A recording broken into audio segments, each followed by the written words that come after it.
So my favorite hack is doing absolutely nothing. Be like, thank you so much. I really needed you to tell me nothing right now. No, I mean literally doing nothing. Sitting and being is the best way to hack your way to success. When was the last time you actually sat with yourself? And for how long was that? Was that in between a phone call, or was that, oh, I have this meeting, and you're really thinking about the meeting? You weren't really sitting with yourself. If you can sit with yourself long enough, the answers come. If you can sit with yourself long enough, the inspiration comes. That's one of the reasons why showers are so exciting, because you always have your bright idea in the shower because you're really not doing anything else.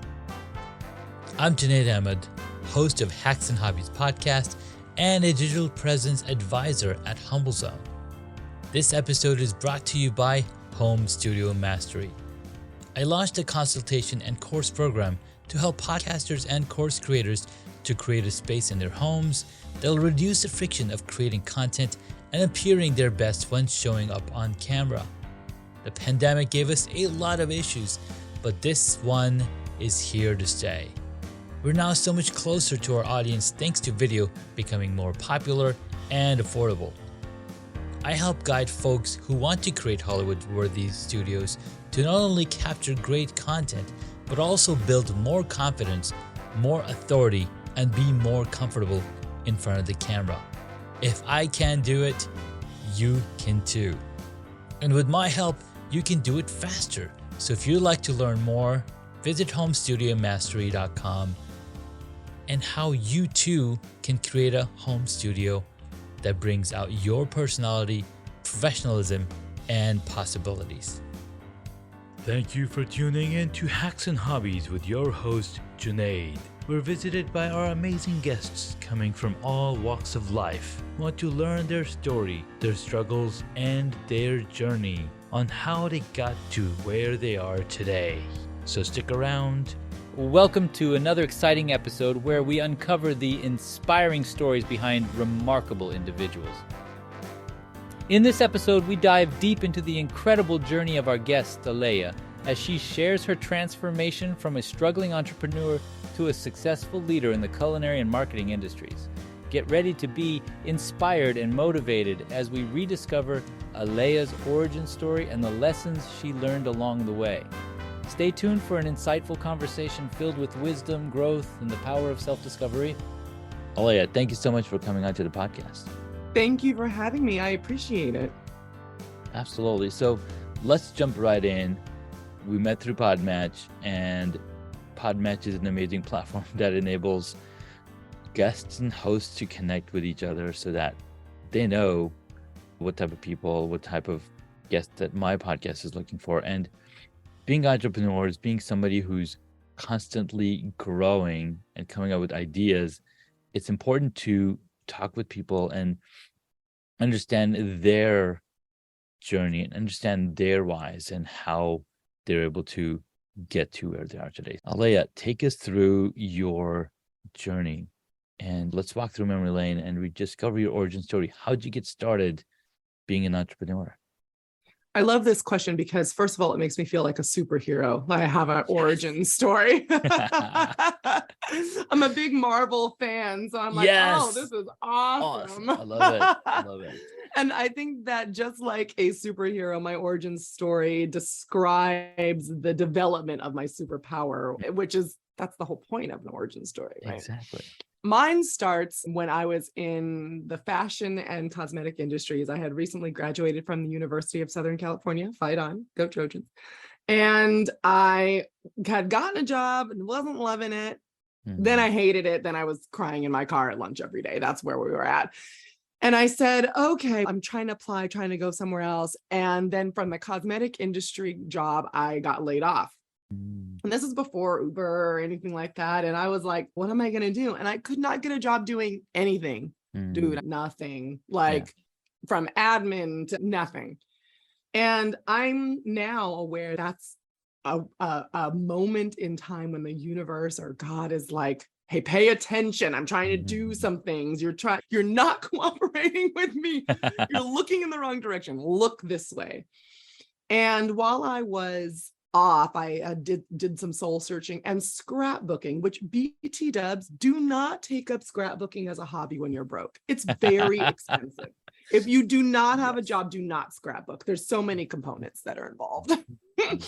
And I realized that the reason why I wasn't happy in the place that I wasn't able to connect with what I was doing. I hadn't quite unearthed what that meant yet when one day my friend was over at my house eating my food. Yes, she came over to the person's house who didn't have a job and decided to eat their food. And she said, you know what you should do? You should go to culinary school. You not do anything else. And I said, what? That's so random. And I'm going to take it that she wanted me to go to culinary school because the food was good and could have been better, not because I was so horrible and she was trying not to gag, right? This is my story and I'm sticking to it. And I did. I went to culinary school. I was there for 2 years. I went to Le Cordon Bleu in Pasadena. And while I was there, I started opening up. My heart started opening up. I started being like, oh, this is cool. I actually am enjoying this. And I'm feeling like I could connect with myself and people. That's all I knew when I was doing that. And I got the best piece of advice that I've ever gotten. Not ever, but up until that point in time that I had ever got. Yeah. And it was from a very grumpy chef instructor. And they said, you're going to have to work for 10 years at $10 an hour before you're ever able to make anything of yourself. And I looked at said chef instructor. I was like, you don't know me, clearly. Because if you did, you would never have said that. I've never worked for $10 an hour. My first internship was more than $10 an hour. Why would I start now? Yeah. And I'm not normally negatively motivated, but it really caused me to dig deep and take this journey that I was on a little more seriously. So I started a catering company while I was still in culinary school. I graduated top of my class with a perfect GPA. And I ended up working for regular folks and then also getting an agent, as one does living in LA, and working as a private chef for high net worth individuals. And that in that moment was when I finally transformed what I had understood as my need for connection into what it really was. That is my need to love other people and to show them and help them feel loved, appreciated, respected, heard, and seen. Yeah. And I realized it didn't really matter what I was doing to do that. My activity in the world, whether it's marketing or cooking, was just an excuse in order to be able to connect with people and to show them how wonderful they were.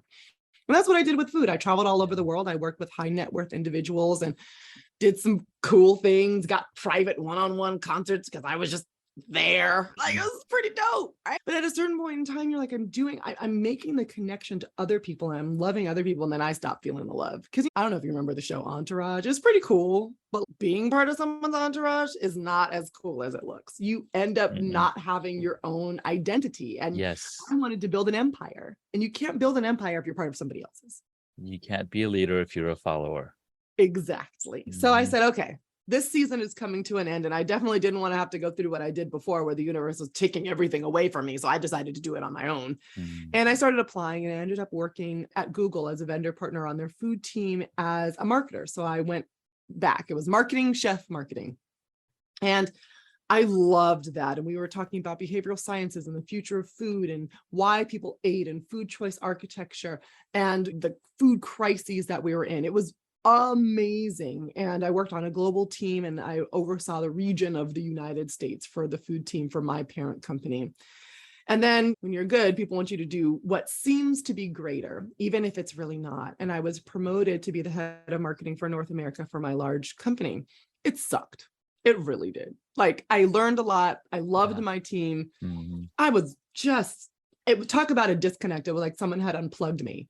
Yeah. When I was working at on the Google side, I was plugged into that connection, that love, that care when I unplugged. Then the universe got me laid off again. Clearly, that's just what I need, apparently, to make any change in my life is I need to be in financial distress. And at that point in time, this was February 2020, and I had been starting this side hustle, which I actually hate the word hustle now. But at the time, I started a side hustle, and my prayer sounded something like this. Lord God, Father, Mother God, Universe, Spirit, I'm going to go full time with this thing. I promise. I know this is what I want you want me to do. But before that happens, I have some requests treating the universe like Santa Claus, right? I'm going to need all my bills paid. I'm going to need 6 months of rent saved up. I just got a new car, so we're going to need like money saved up for that just in case. Yeah. I also want to make sure that this business can double what I'm currently making in revenue. I need all of that to happen before I'm going to do anything. I hate to break it to you, and past me, but none of that happened. Not even a little bit of it. I was promptly laid off. The one thing that happened that was really great was my company paid for me to become a story brand certified guide, which at the time was $10,000 of investment plus travel and a week in Nashville. Yeah. And I took that certification after being laid off, and I ran with it. I got a publicist, and I worked. This is February. I was in the wedding catering and events industry where I started my company, and I loved it because I was able to reconnect and love people. And I was in the industry of love. And then they were broke because it's a pandemic. Yeah. No one is buying food. Yeah. No one's having big 500-person weddings, right? Exactly. They're not. So then I pivoted again. And I still work, and I love the wedding catering and events industry and working with those clients, but we pivoted outside, and I realized that love and connection is universal.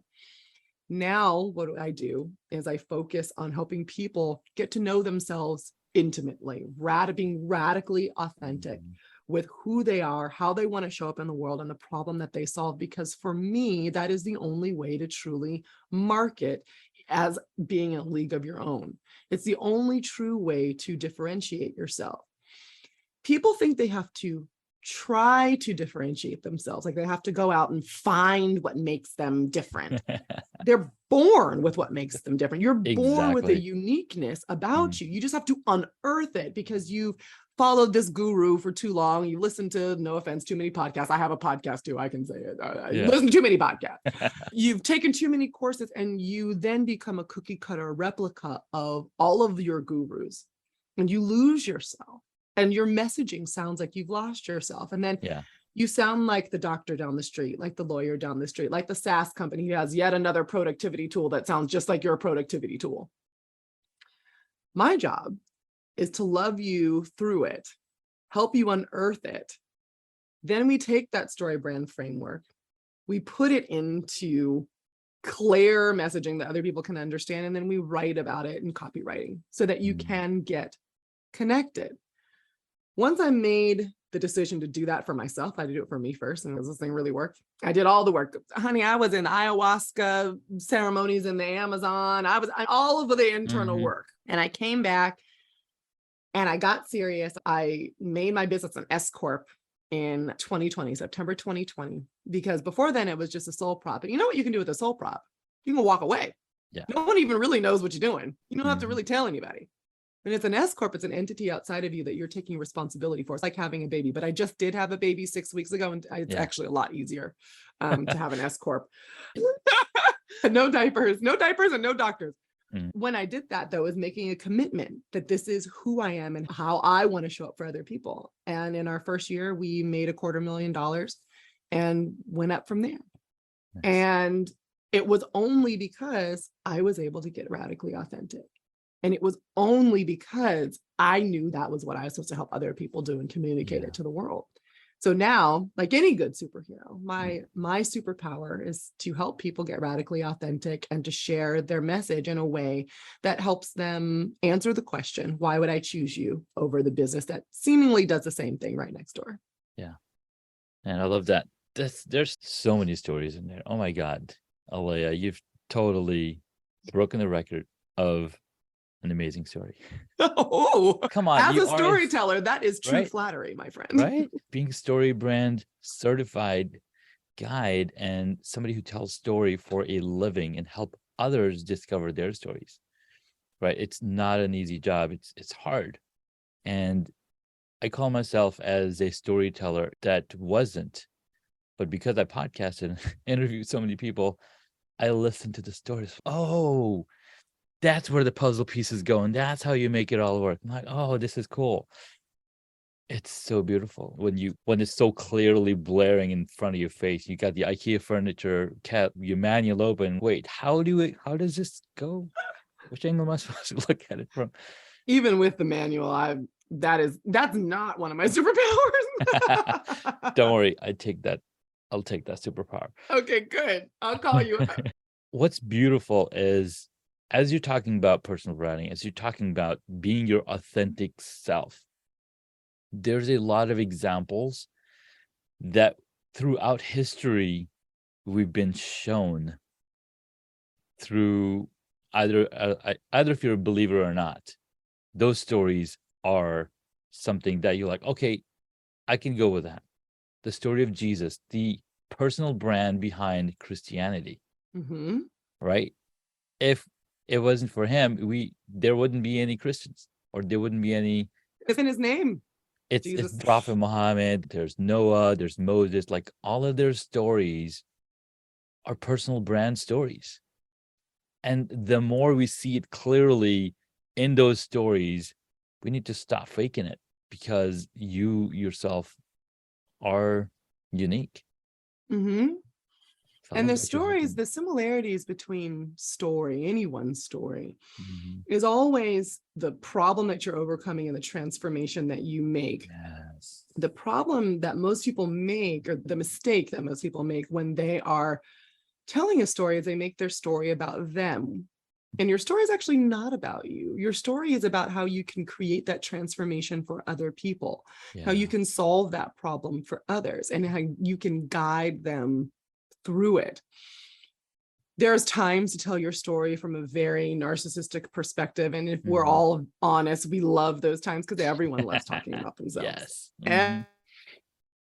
But if you're really wanting people to listen to your story, to use your story as a catalyst for conversion.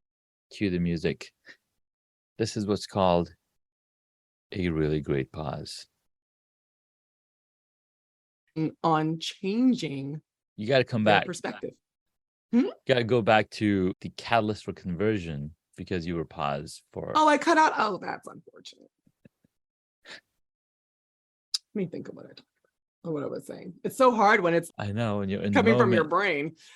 And it's hard to do a pickup without it being awkward, because I don't know the exact word I was saying. Yeah, the last one was the catalyst that you catalyst for conversion. Yes. Your story, and any good story, is really a catalyst for conversion if you're thinking about it from a marketer's perspective.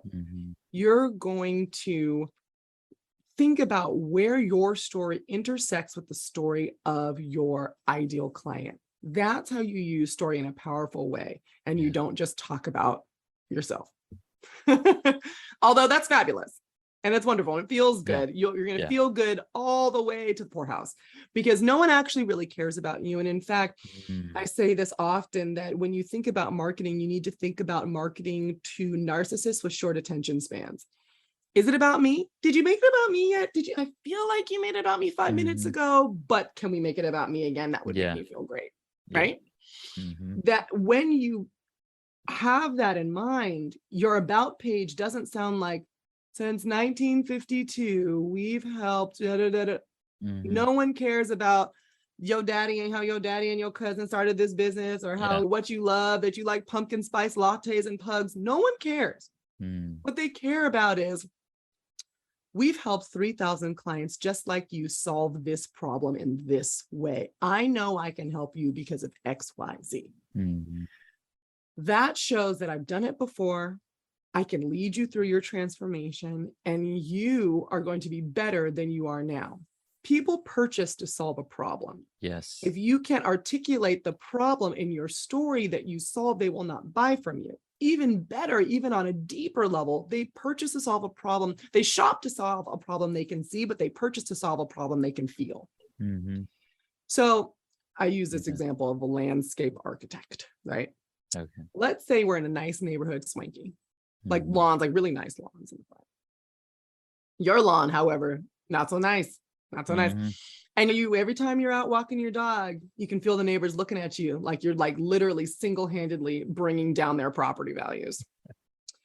And all of a sudden, on one of these walks with your dog, you see a flyer on a telephone pole, and it says, "Is your lawn embarrassing? Do you feel like your long is not only preventing you from keeping up with the Joneses, but the Joneses won't even pick up your phone call? Call us, because we can not only help you make sure your shrubbery is together, but we'll help you have the best house on the block. Yeah.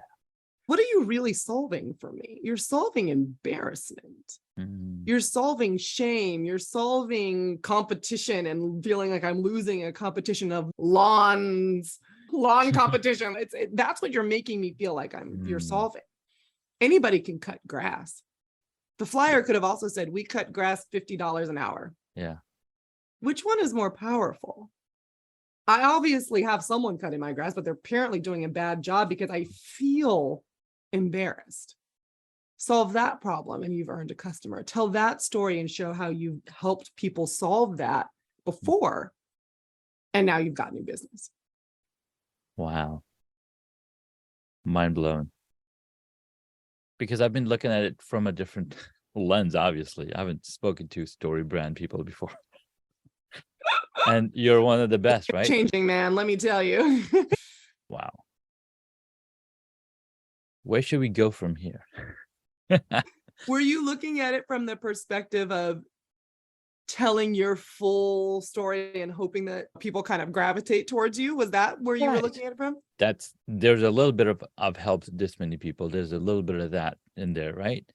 But you always think about talking about the struggles, talking about the problem they might be facing. But then you also got to give them the solution that you can bring to them. Nowadays, also, you need to move past benefits and features, which used to be the gold standard because it was hard enough to get y'all business owners out there to even do that. Yeah. I come across many websites where I'm just like, so what exactly do you do? It's not at the top, it's not at the bottom, it's not on your about page. There's a bunch of fluffy language and I'm like, I don't even understand what you do. Yeah. So I think we're moving past that. It's still people are there. And now we're like, okay, getting give smarter. me the benefits and the features. And now we're moving past that. Give me the benefits, give me the features, tell me what you do. It needs to be crystal clear. But tell me why I should trust you. Tell me how you do it better than anybody else. Tell me why you're my person, because there's 5 million people who do what you do, and there's 5 million people who do what I do. And I need to know that we are a match. Think about it this way. Think about if everybody in the world has a light and it's a different color, but there's different subsets. You got pink lights, you got yellow lights, you got blue lights, you got green lights. And the goal, everyone's ultimate goal, which I believe is true, is connection and finding their people. So all of the green lights are trying to find all the other green lights. And you might find a smattering here and there, but some people, you feel isolated or no one can ever relate to you. You can't solve your problem because you're a green light surrounded by a bunch of pink lights. If you're a business owner and you're a little pink light and you're dim, right? You're not really shining. People don't understand that you're a pink light. They're like, is that pink or is that fuchsia? I don't know. I don't know if I should be hanging out with this person because I'm trying to find my pink lights. If you turn up the wattage on your pink light by realizing exactly who you are, knowing exactly how to share it with people and why you are shining in all of your pink glory and you are the brightest pink light around, you become a beacon for other people to find you, your people. The green lights might think you're cute, but the pink lights feel a connection to you. They know that they want to spend money with you. The goal of proper storytelling is to be the brightest pink light you can be. And that will cause a lot of other people to not like you, which is fabulous. I love it when people tell me that I'm too expensive for them. I'm like, yeah, for you. Tell that to my clients who pay me regularly and without issue. I love it when people say, you're a little woo, that's a little weird. You do like energy alignment and like you actually like talk to people about themselves and like their leadership teams, because I don't know, is that really marketing? Yeah. Tell them like when my clients make more money because they use the messaging that we unearth. I think it's real marketing. That's what we're doing over here. And I'm not your people if you think it's not. Yeah. I've been a marketer for 10 years, 13 years. I lost count. I don't want to age myself also on top of it. And I've seen a lot of stuff that works. And I read something the other day that everything actually works. This lead gen tool, SEO, social media, LinkedIn stalking, except don't send me another message. Hey, I saw you on LinkedIn. I thought we could connect. All of it will work. It's about how you do it why you're doing it, and does it make sense for the other pink lights that you're trying to attract as you're doing it. That was powerful, dude. Thank you so much. Yeah. You've been doing this for a while. I love the stories. I love all that you're doing. And it's beautiful to see that there's a need for every single one of us. There is. I love how you said that. There absolutely is. Yeah. And the connection part, oh my God, it's all about community. Human beings are community. You find your fellow cyclists, you find your fellow runners, you find your fellow beekeepers. Like all of these groups are together because they have a common passion in mind. And when you're feeling down and you don't want to go for a run, guess what's happening? Somebody's texting like, hey, I'm going for a run. Come on, who's coming up? Who's coming? Who's going? Exactly. And you're like, oh shoot, he's up. I'm gonna go too. Because now you got somebody to share that journey with. And that's all we Yes. want. That's all we want as humans. That's all we want, to share the experience of our spirit having this human experience, right? And we want to share it with other people that are doing the exact same thing. Yeah. Sweet. One thing that I've also noticed, so I'm always looking at stories. I'm always looking at ideas. Yesterday, I watched the latest episode on Mythic Quest. Of what? What show is this? Mythic Quest. It's on Apple What is TV that? Plus. What platform is that on? Apple TV Plus. Okay, I'm gonna be watching Mythic You're gonna Quest. be watching it. From the title already, I'm hooked. You're hooked. Yeah. You're gonna love it. In this episode, they take the two main characters back in the 80s when they got started and they were pulled into class. Oh my God, you're doing it wrong. You need to, that planet does not exist. What are you talking about? But her mom was open-minded. His mom was open-minded. So she takes him to this door. She's like, okay, talk to me about your planet. Let's make it happen. So they make this project. Instead of him writing an essay, he makes a physical project. What I picked up from here is that you need somebody close to you believing in your dreams. You do. Because if you don't have that, you're going to be questioning yourself all your life.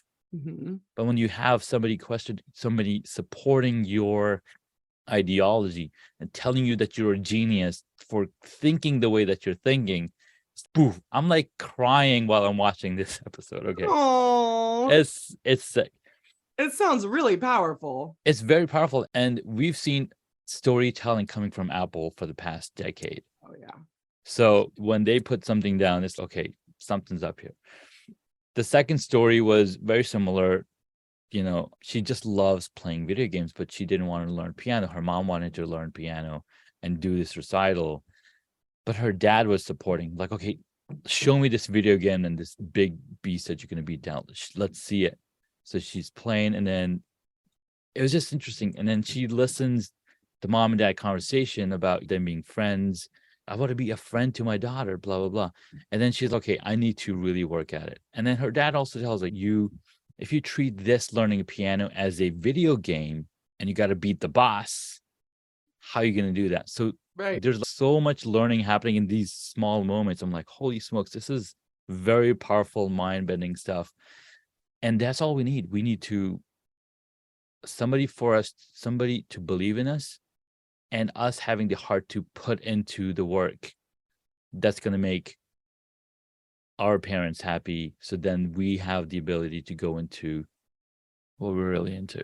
Yep. I love that. And sometimes that person is you. There's a lot of people who are on an entrepreneurial journey now where they feel alone. They don't have that person, and they're having to be that person for themselves. Yeah. And if that is you, I would say that you still have all you need, as long as you know exactly what you need. A lot of the times we don't really articulate emotionally the support that we require. We just feel lost or frazzled, or we don't accomplish things. We quit because we didn't have the support, knowing that we maybe could have given that support to ourselves if we had just dug a little deeper. Yeah. If that's you, on my website, I have a free download that you can go and you can support yourself through and be your biggest fan.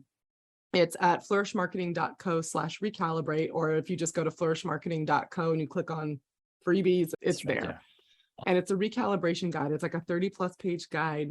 If you're saying, I am my own biggest fan, I don't have anybody pushing me to play piano, I don't have someone believing in my project, you can believe in yourself enough until you build that community. Yeah. I come across a lot of people who are really not in community, and they think that entrepreneurship, especially after they leave corporate, is they're going to be this lone wolf. And my friend, it does not work that way.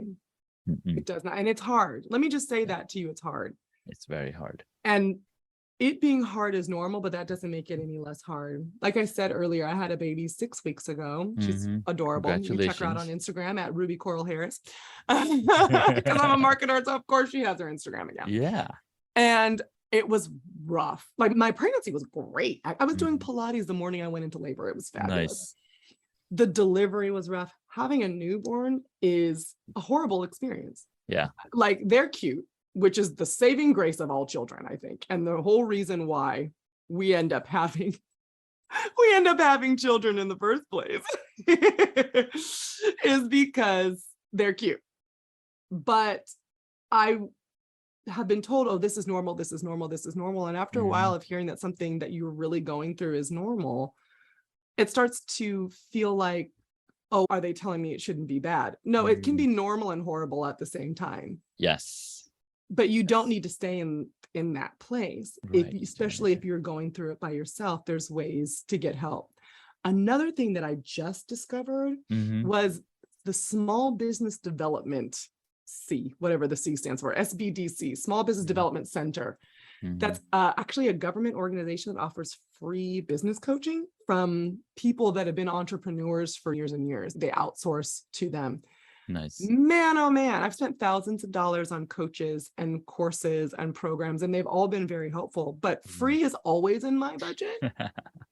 So if you're struggling and it's always a catch-22, I need help, but I can't pay for help, try the SBDC and your local SBDC in your area, because that for me was incredibly helpful. And I've been in the game for a minute as a marketer, and I still was like, didn't know that existed, didn't know you could do that, didn't know there was a specialist who did that. Yeah. Right. There's always resources so that you feel connected. And there's always resources that if you need to go out there and find your biggest fan, you can do that too. Yes. I love this. Let's take a quick break, Aleya, and we'll be right back with 3 Hacks with Aleya.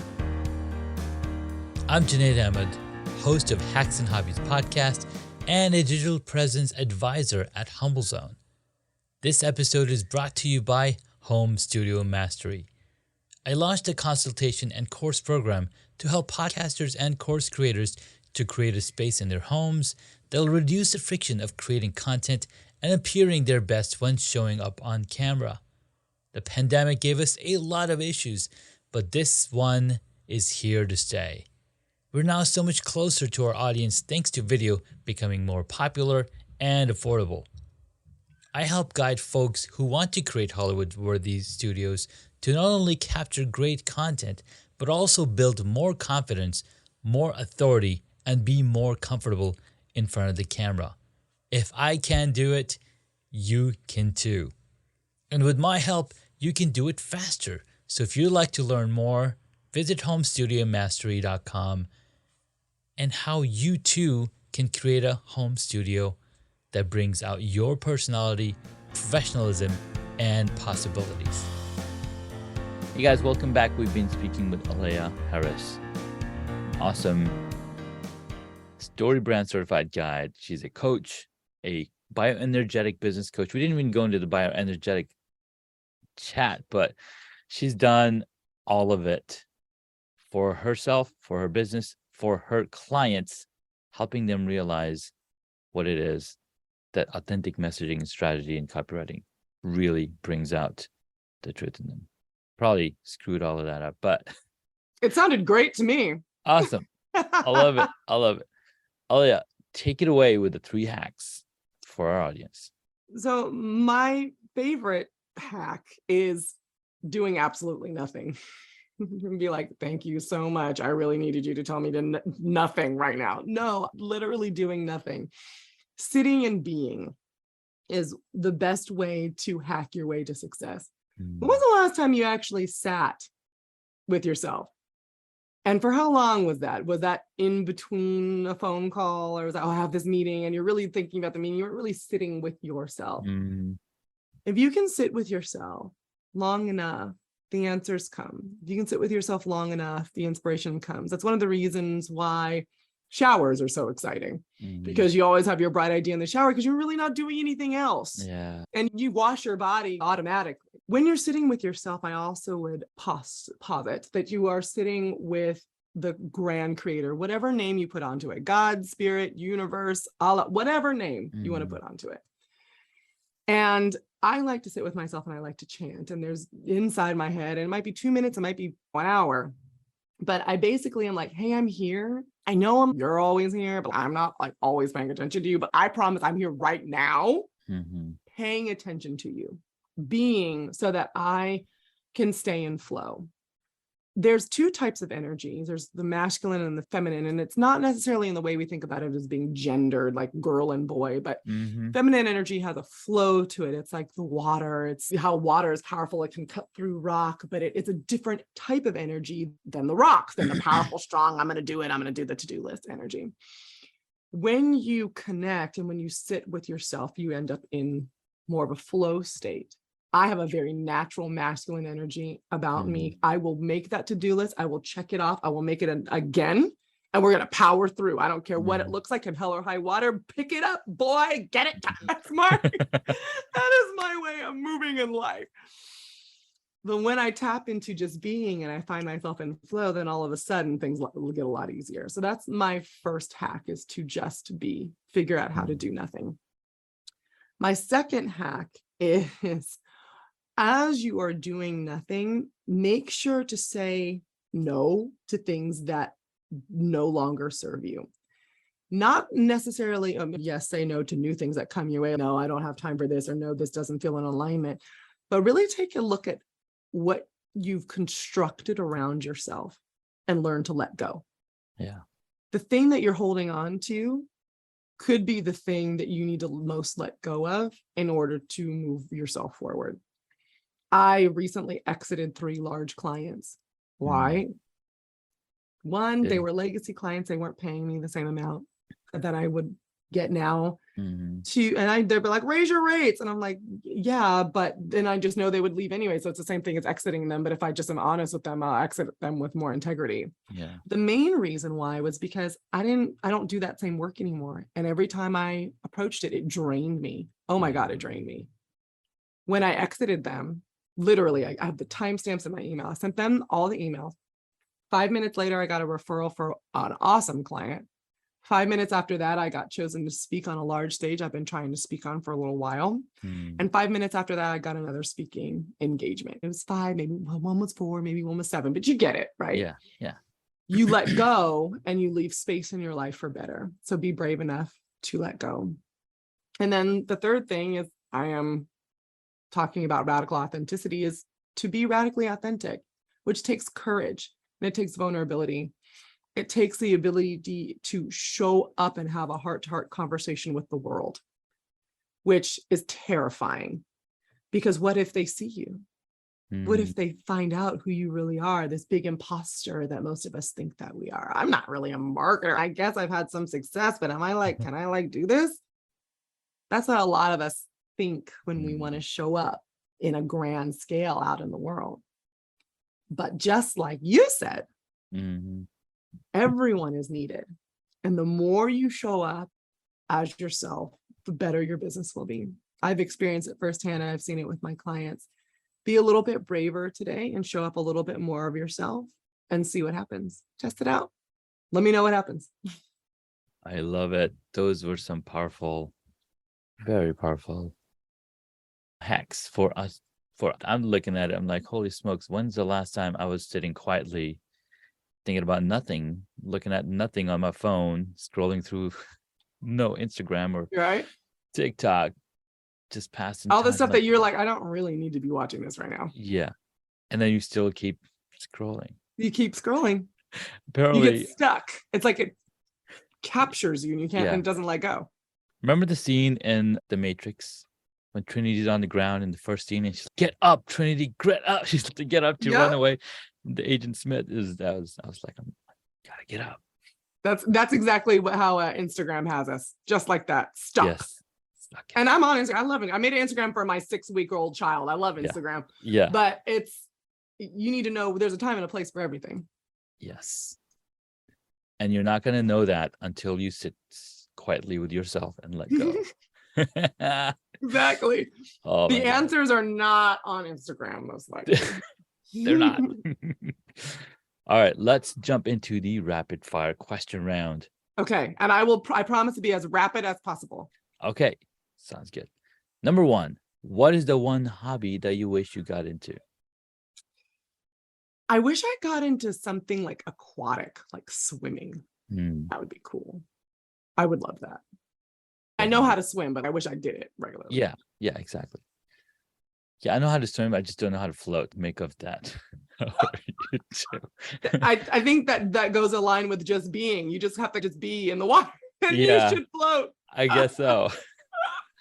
Apparently, somebody was telling me that the more muscle mass you have, the easier you're sinking. So I'm like, okay, I guess I'm muscular. You're just like, guess I guess. The Hulk over here. Number 2, what did you want to be when you were a child? All of the things. I wanted to be everything from a secretary to a music teacher to a dance teacher. What I realized was a through line of all of that is I wanted to be the occupation of whoever had made me feel special most recently. I was in dance. I loved the secretary who worked in my mom's office. I loved my music teacher in elementary school because they made me feel good. And so what I realize now is I am what I want to be when I grow up. I'm the person that wants to make you feel good, not in a people-pleasing way, because there's crying usually in my sessions. Don't get it twisted. Yeah. But genuinely feel good from the inside out about who you are and how you show up and how to attract your people. I love that. That's beautiful. All right, next up. You did mention you are a huge MCU fan, so let's see if anything pops up. What is your favorite movie or TV show? This is a horrible question. I know. It's the worst one. Worst of all. I struggled with this. I'm just going to say one that I really like. I really like Black Panther. I haven't seen the new one yet because, again, 6-week-old baby. She came out around when the new one was coming out. Yeah. I love that. I love that movie. I also like fried green tomatoes and the movie Gigi. So very varying tastes over here, and pretty much any musical. Okay. Let me see if I have a recommendation. Oh yeah, you got to see Spirited. Spirited. Okay. That's also on Apple TV Plus. I clearly do not watch Apple TV enough. Clearly Will Ferrell and Ryan that's Reynolds. right. I did see the ad for that. No, that looked good. Okay, but don't tell me anything about it. No, I'm not telling you. I saw the ad. I saw the green and I saw the red. I'm going to watch it because I've been binge watching holiday movies because, again, feel good movies. Yes. All right, next one you're going to like. What movie would you choose if you got to play a character in it? If I got to play a character in a movie. Okay. There's 2 ways to go about this. One is the one that is like the outside external one. And the other one is the internal one that just would make me feel deliciously dirty and bad, which is like the villain, right? I would play the villain in the movie. And of course, I'm not that villainous, so I'm going to use Disney movies, if that's okay. Those are the likable villains, right? The likable villains. If I was going to be a villain, I would be either Maleficent or the witch, the sea witch on Ursula on Little Mermaid. I think that they had this delicious about them. I loved it. Right.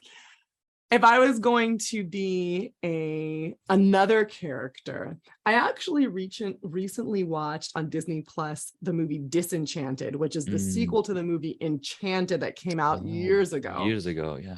And I would be the main character. I think, what is her? I don't remember her name. The main character, the redhead chick, because she had such an optimism about life. Yeah. And it did get her into trouble a little bit, but to always have a glass half full plus a little bit of a magical quality about you. That would be an awesome way to look at life and to walk through life. It was Lois Lane from the new Superman movies.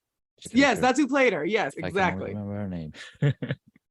I don't remember her name either, but that's okay. Hopefully she doesn't hold that against us. No, I think she'll be fine.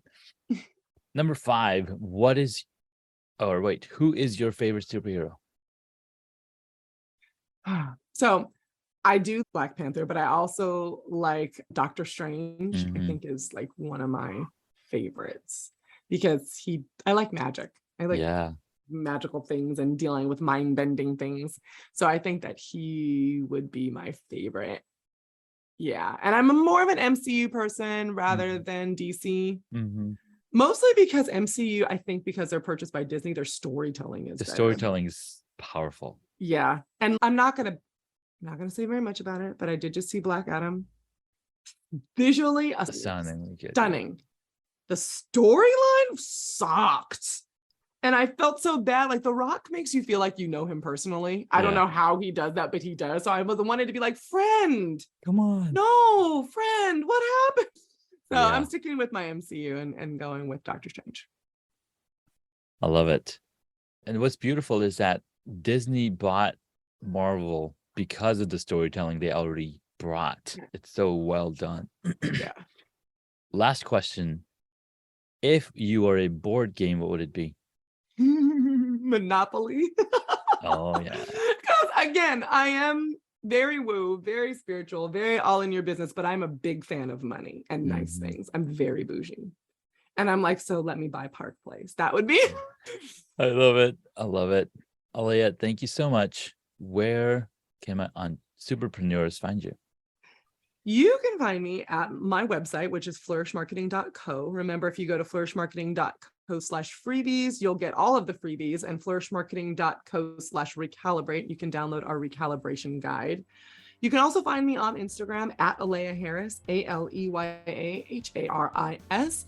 I'm on a little bit of a hiatus at the time of this recording. So if you go there, if this is released quickly, you're going to be like, where are you at? I just had a baby. Give me a second. I'll be back. And I'm also on LinkedIn and love to chat there too. Aleya Harris there too. Awesome. We'll be sure to include all the links in the show notes so folks can get in touch with Aleya Harris. Aleya, thank you so much. Thank you for having me. It's been a pleasure. Absolutely. This was a lot of fun. I learned a lot and connected a lot of dots. That's what we're here for. I'm making these connections, feeling good, making these connections in our head so that we are better for tomorrow. Absolutely. That's what it's about. Thank you again, and we'll see you in the next episode. Thank you for listening to Hacks and Hobbies. You can find additional information on the guest today on the website hacksandhobbies.com. Please feel free to subscribe to the podcast so you don't miss out on upcoming interviews with amazing guests.